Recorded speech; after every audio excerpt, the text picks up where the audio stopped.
Hier, Jamie Dimon, le président de la JP Morgan Chase, a fait une déclaration sur Fox News. Comment se fait-il qu'il ait fallu autant de temps aux entreprises américaines pour comprendre que les chaînes d'approvisionnement et d'ailleurs aux élus au Congrès et à la Maison-Blanche, que nous ne pouvons pas laisser d'autres pays, en particulier nos adversaires, fabriquer nos produits? Nous aurions dû y penser il y a 15 ans. L'homme qui était au cœur même du système financier qui a dès le départ ravagé l'industrie américaine affirme aujourd'hui que c'était une erreur et que nous aurions dû nous en apercevoir il y a 15 ans. Et il n'est pas le seul. Mark Carney ressemble de plus en plus à Trump. Tony Blair pose les questions de Trump. Tout l'ordre établi, fondé sur des règles, parle soudain le même langage que Trump. Mais si vous suivez les grands médias, vous ne voyez rien de tout cela. Vous êtes pris dans l'engrenage des dernières décisions des juges ou de la dernière tempête médiatique orchestrée pour vous maintenir dans un défilement incessant d'informations anxiogènes. Pendant que vous assistez à ce cycle, quelque chose de plus important se produit. Ce que les médias ne vont pas vous dire, c'est que Donald Trump vient d'opérer le plus grand bouleversement en matière de pouvoir économique et stratégique de toute la période d'après-guerre. Et vous n'êtes pas censé le voir, mais Carney, Blair et Diamond le voient et ils se démènent. Je suis Suzanne Kokinda. Et chez Promethean Action, nous le voyons clairement, car nous comprenons ce qu'est un véritable champ de bataille, celui sur lequel le président Trump mène actuellement le combat. Alors, si ce genre de combat vous intéresse, n'hésitez pas à liker, partager et vous abonner. Voici ce que je vais aborder aujourd'hui. Premièrement, comment Carney, Blair et Diamond se mettent-ils soudainement à faire écho à Donald Trump et à s'empresser de transvaser leur vieux vin impérial dans des bouteilles rebaptisées? Deuxièmement, la volonté de cette administration de relancer le système américain explique pourquoi elle a soudainement dû commencer à parler d'industrie et de croissance. Et troisièmement, leur tentative de relance est vouée à l'échec, car on ne peut pas faire revivre le système américain en se basant sur les principes impériaux britanniques. Commençons donc par le changement d'image. Quand votre ennemi commence à parler comme vous, c'est que vous avez gagné la bataille. Cette semaine, nous avons entendu Mark Carney, Tony Blair, deux des acteurs les plus notoires de cet ordre d'après-guerre fondé sur des règles. Puis Jamie Dimon a renchéri.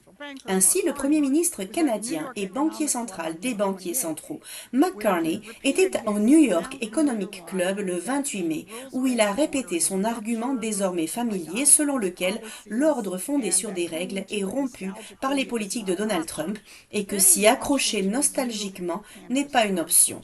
Mais il s'est ensuite lancé dans son nouveau discours axé sur la force du Canada. Ainsi, dès notre première année au pouvoir, nous avons réduit les impôts sur les revenus, sur les plus-values, sur les nouveaux investissements. Nous avons introduit un dispositif appelé la superdéduction. Nous catalysons un investissement de 1000 milliards de dollars au Canada au cours des 5 prochaines années, dans les secteurs de l'énergie, des transports, des données et de la défense.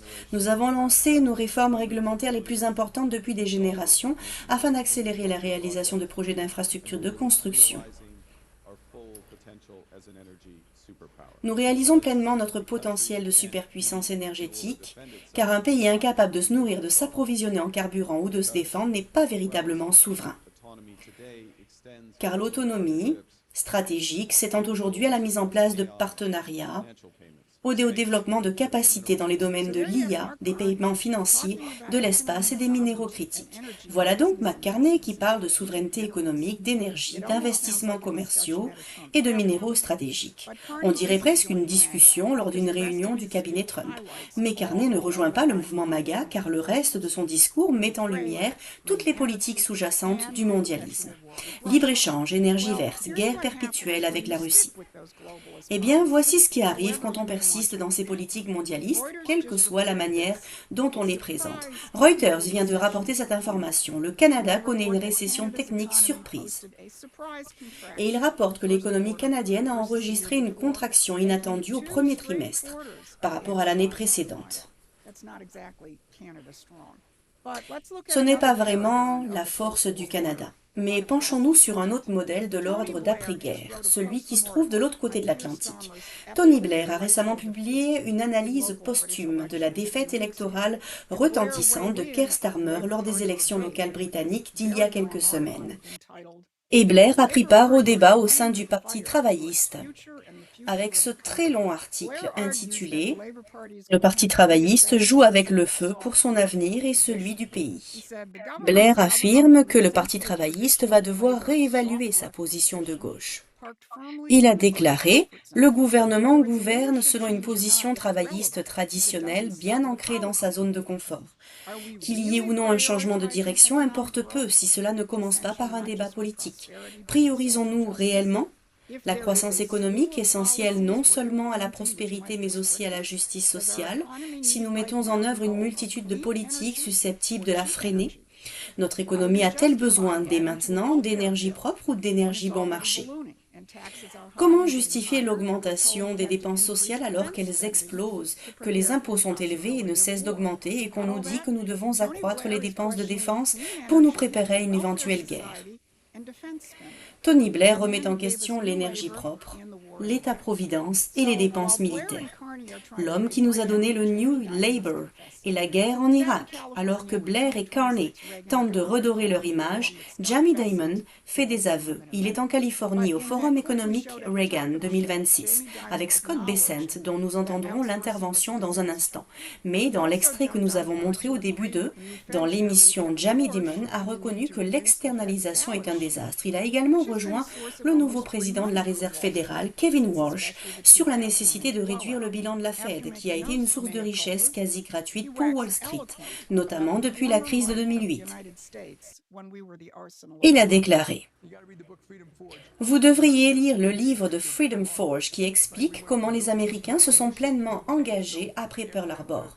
On est passé de presque rien construire, pas de navires, pas de chars, pas d'avions, à la construction de 144 porte-avions en 4 ans. Aucune voiture n'a été produite en Amérique entre 43 et 45. Incroyable! Toutes ces usines, absolument toutes, et pas seulement GMC et Ford, construisaient des bombardiers, des chasseurs, des chars, des jeeps, des navires. On est passé de la construction d'un Liberty Ship en 1 an à 2 jours. Il faut donc relancer la machine et, espérons-le, cela permettra d'agir assez rapidement. La mobilisation de la Seconde Guerre mondiale fut l'une des rares fois au XXe siècle où nous avons réellement utilisé le système américain. Dimon a décrit le processus mais sans le nommer, car la compréhension de la puissance du système américain est précisément ce que l'Empire ne veut pas que vous connaissiez ni que vous utilisiez. Eh bien, nous voulons que vous la connaissiez et que vous l'utilisiez. Alors, rendez-vous sur Promethean Action, abonnez-vous à notre newsletter gratuite.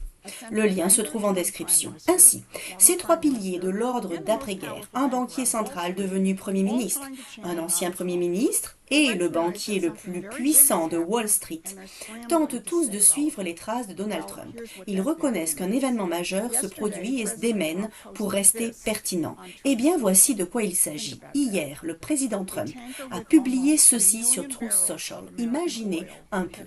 Un pétrolier transportant près d'1 million de barils de pétrole américain en route pour le Japon. 2 jours plus tôt, lors de la réunion du cabinet télévisé, le secrétaire à l'Intérieur Doug Burgum l'avait évoqué. Dans ce contexte, vous avez bien sûr mentionné le Venezuela, mais tout ce pétrole acheminé vers nos raffineries de la côte du Golfe contribue également à maintenir le prix de l'essence bas chez nous.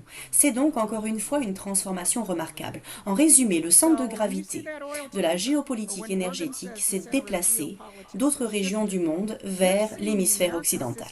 Ainsi, lorsque vous voyez ce pétrolier ou lorsque Burgum affirme que le centre de gravité de la géopolitique a bougé, vous assistez en direct au remplacement du système britannique par le système américain. Et cela se produit parce que l'équipe de Trump restaure consciemment les principes du système américain tout en rejetant tout aussi consciemment ceux du système britannique. Le secrétaire au Trésor Scott Bessent a prononcé un discours exceptionnel au Forum économique Reagan. La vérité est que l'Amérique a trop longtemps dormi. Nous avons confondu confort et force. Nous avons substitué l'efficacité à la résilience et la consommation à la mesure de la prospérité. Nous nous sommes persuadés que tant que les biens étaient moins chers à l'étranger, peu importés, que les usines délocalisées, dans le Michigan, l'Ohio ou la Pennsylvanie, Nous pensions que les chaînes d'approvisionnement fonctionneraient toujours sans accroc, que nos adversaires se comporteraient toujours de manière responsable et que la main invisible corrigerait les vulnérabilités que trop peu de personnalités politiques avaient le courage d'affronter. Voyez ce qu'il vient de faire. Il a balayé d'un revers de main la fameuse main invisible de l'économie libérale britannique. Elle n'a pas protégé nos industries. Au contraire, elle les a détruites. Et un peu plus tard, dans son discours, il l'a formulé autrement. Nous pensions que le système fondé sur des règles disciplinerait ces comportements, pour finalement constater que dans trop de secteurs, il les a tolérés. Voilà un secrétaire au Trésor américain qui affirme que les piliers du système de libre-échange d'après-guerre, la main invisible, ou le système fondé sur des règles, non seulement n'ont pas fonctionné, mais ont contribué à la destruction de notre industrie manufacturière. Bessent a poursuivi. Les signaux d'alarme clignotaient de toutes parts. Dans notre classe politique, préférait le confort des vieilles recettes. Moins cher était toujours mieux. La délocalisation était inévitable, la politique industrielle était démodée et la dépendance stratégique était acceptable tant que son coût restait invisible. Derrière chacune de ces erreurs se cache un échec plus fondamental que notre philosophie, qui consiste à réduire l'économie à la consommation. Nous avons oublié la production. Nous avons mesuré l'abondance à la caisse plutôt qu'à la sortie d'usine. Une fois de plus, il s'attaque à l'un des principaux arguments de propagande du système du libre-échange. On l'a vendu aux gens en disant « Vous pouvez l'obtenir moins cher en externalisant. Mesurez votre vie à partir du prix d'un produit, pas à la sortie d'une usine. » Et Bessent affirme ensuite ce que nous avons abandonné et ce vers quoi nous devons revenir. À un moment donné, nous avons perdu de vue un principe fondamental que les générations précédentes comprenaient instinctivement. La sécurité économique est une forme de sécurité nationale. Pour une nation qui ne peut ni fabriquer, ni exploiter, ni expédier, ni raffiner ce dont elle a besoin, la force et la souveraineté sont progressivement transmises aux autres. C'est une dépendance dangereuse pour n'importe quel pays, car le secteur manufacturier représente bien plus qu'une simple production inscrite au bilan. Il constitue un réservoir de compétences pratiques. Ingénieurs et soudeurs, outilleurs et fabricants de matrices, réseaux logistiques, directeurs d'usines et ouvriers, qui savent résoudre les problèmes sur le terrain. Mais l'Amérique s'est réveillée. Nous sommes conscients qu'une économie résiliente est le fondement d'une république forte. Que l'on peut mesurer la santé de notre économie non seulement par ce qu'elle produit, mais aussi par les personnes qu'elle aide à progresser. La sécurité des chaînes d'approvisionnement est tout aussi importante que les indices boursiers. Cette dernière phrase, la capacité productive et le pouvoir, est au cœur du système américain. Mesurez votre économie du point de vue hamiltonien des pouvoirs productifs du travail. C'est notre capacité à transformer la nature, à soumettre la terre et à nous multiplier. Une fois ce phénomène déclenché, aucune campagne de propagande, aussi efficace soit-elle, de Tony Blair ou de McCartney, ne pourra le contrer, car ce n'est pas un slogan, c'est un principe. Et Scott Bessent l'a constaté jeudi lors du point de presse qu'il a dirigé à la Maison-Blanche. Il a eu droit au discours sophistiqué, habituel, servi par un journaliste. « Merci, monsieur le secrétaire, je l'apprécie, étant donné l'importance de l'économie pour ces prochaines élections de mi-mandat. Qu'avez-vous pensé des propos du président Trump lors de la réunion du cabinet hier, affirmant qu'il ne se souciait pas de ces élections, dont vous qualifiez le président Trump d'homme d'État?